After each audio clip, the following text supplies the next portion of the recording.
Professor Oumar Dieye teaches at Dakar's CHEIKH University. 4 two-hour lectures to over 1,500 students and around 100 seminars per week, which he either takes on for poultry overtime or delegates to teaching assistants. I feel exhausted, even dead if I can say so. But this is the job, and we are driven. Senegal's main public university is enrolled at more than 4 times its capacity. In 2017, the student-to-lecturer ratio was a staggering 158:1 for the School of Humanities and 75:1 for the law school. Students wait months for their exam results.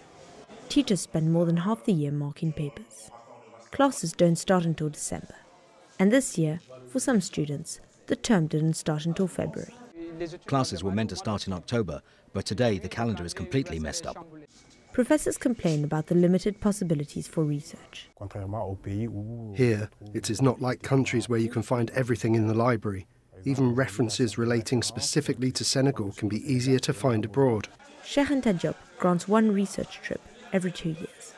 But many teachers admit they travel more frequently, leaving students to fend for themselves. Sometimes they announce the start of classes, but the teachers don't show up. We sometimes wait up to a month before starting lessons. As student numbers have ballooned, teacher recruitment has been slow. In 2015, the government hired 210 new teachers for existing universities. Staff say this was insufficient and that it will take years for new recruits to attain full professor status. It's a challenge the Chancellor is acutely aware of.